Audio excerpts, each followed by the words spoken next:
নমস্কার, সোমালিয়াস ক্রিয়েশনে আপনাদের সবাইকে স্বাগত জানাই। আজকে আমি মাশরুম দিয়ে ভীষণই টেস্টি একটি রান্না তৈরি করে দেখাবো। এর জন্য আমি 1 প্যাকেট মাশরুম নিয়েছি। মাশরুমটা খুব ভালো করে জল বদলে বদলে আমি ধুয়ে নিয়েছি, কারণ মাশরুমের গায়ে ময়লা লেগে থাকে। আমি খুব ভালো করে ধুয়ে এগুলোকে পিস পিস করে কেটে নিয়েছি। এবার একটা কড়াইতে আমি পরিমাণ মতো সর্ষের তেল নিয়ে একটা আলু আমি ছোট ছোট টুকরো করে কেটে রেখেছিলাম, সেই আলুটা দিয়ে একটু ভেজে নিচ্ছি। আপনারা সর্ষের তেলের পরিবর্তে সাদা তেলও ব্যবহার করতে পারেন। আলুর মধ্যে আমি একটু সামান্য নুন আর হলুদ দিয়ে দিলাম। আলুটা ভাজা হয়ে গেলে আমি অন্য একটি পাত্রে তুলে রেখে ওই কড়াইতেই আমি আরও 1 টেবিল চামচ সর্ষের তেল দিয়ে দিলাম। এবার এর মধ্যে দিয়ে দিচ্ছি দারচিনি, লবঙ্গ, ছোটো এলাচ আর একটা শুকনো লঙ্কা, আর দিয়ে দিলাম সামান্য জিরে। জিরেটা এগুলো সুন্দর একটা গন্ধ যখন বেরোবে তখন আমি এর মধ্যে দিয়ে দিচ্ছি একটা মাঝারি সাইজের পেঁয়াজ কুচি। পেঁয়াজটা একটু ভাজা ভাজা করে নিচ্ছি। এখন দিয়ে দিচ্ছি 1 চামচ আদা রসুন পেস্ট। আদা রসুনের কাঁচা গন্ধ যতক্ষণ না যাচ্ছে ততক্ষণ আমি এটা সাঁতলে নিচ্ছি। সব কিছু একসাথে মিশিয়ে নিচ্ছি।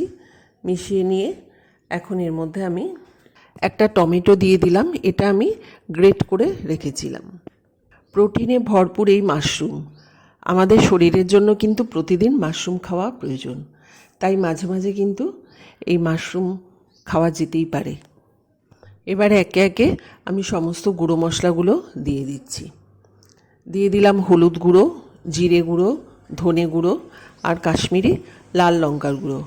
আপনারা এমনি লঙ্কার গুঁড়োও দিতে পারেন, যে যেরকম ঝাল খাবেন সেই অনুযায়ী দেবেন। সব কিছু একসাথে আমি কষিয়ে নিচ্ছি। মশলার সাথে সমস্ত কিছু আমি কষিয়ে নিচ্ছি। বাড়ির ঘরোয়া মশলা দিয়ে কিন্তু এটা চটপট তৈরি করে নিতে পারবেন, আর ভাত, রুটি, পরোটা সব কিছুর সাথেই খাওয়া যেতে পারে। করে দেখবেন, অসাধারণ লাগে। একটু টমেটো সসও আমি এর মধ্যে দিয়ে দিলাম। মশলাটা কষানো হয়ে গেছে।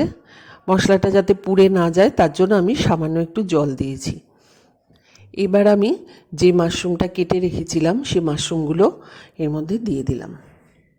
দিয়ে খুব ভালো করে সমস্ত মশলার সাথে আমি কষিয়ে নিচ্ছি। এবার আমি এর মধ্যে অ্যাড করে দেব সবজি মশলা। সবজি মশলাটা দিলে কিন্তু একটু ঝাল ঝাল হয়, তার জন্য আমি আলাদা করে আর কোনো লঙ্কা দিলাম না। সবজি মশলাটা দিয়ে আবারও আমি খুব ভালো করে সমস্ত কিছু একসাথে কষিয়ে নিচ্ছি। আমি কিন্তু ঘরোয়া উপকরণ দিয়ে খুব সহজভাবেই রান্নাটা করছি। আপনারা অবশ্যই বাড়িতে একবার ট্রাই করবেন, আর ভালো লাগলে আমার চ্যানেলটিকে লাইক ও শেয়ার করতে ভুলবেন না। এখন আমি নুন দিয়ে দিলাম। নুন কিন্তু আমি আগে দেইনি, অল্প আলু ভাজার সময় দিয়েছিলাম। আর সামান্য চিনি দিয়ে দিলাম। চিনি যদি আপনারা না পছন্দ করেন তাহলে এটা স্কিপ করতে পারেন।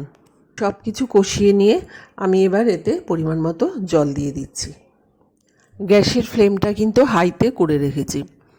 এবার ওপর থেকে আমি অল্প ধনেপাতা কুচি দিয়ে দিচ্ছি, আর দিয়ে দিচ্ছি গরম মশলার গুঁড়ো। এগুলো দিয়ে আবারও ভালো করে সব কিছু মিশিয়ে নিচ্ছি। নাড়াচাড়া করে নিয়ে আমি কিছুক্ষণের জন্য ঢাকা দিয়ে রাখবো।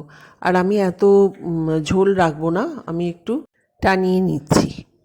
এখন 5 মিনিটের জন্য আমি একটু ঢেকে রেখে দেব। হাই ফ্লেমে ঢেকে রেখে দিচ্ছি। ঝোলটা যখন টেনে আসবে, একটু গ্রেভি গ্রেভি মতো হবে, তখন আমি এটা নামিয়ে নেব। সুন্দর করে রান্না করলে কিন্তু এই মাশরুম মাছ মাংসের স্বাদকেও হার মানাবে। আমার মাশরুম তৈরি হয়ে গেছে, দেখুন ঝোলটাও টেনে গেছে। আপনারা বাড়িতে অবশ্যই আমি যেভাবে করেছি ট্রাই করবেন, আর ভালো লাগলে আমার চ্যানেল সোমালিয়াস ক্রিয়েশনকে সাবস্ক্রাইব করার জন্য অনুরোধ রইল।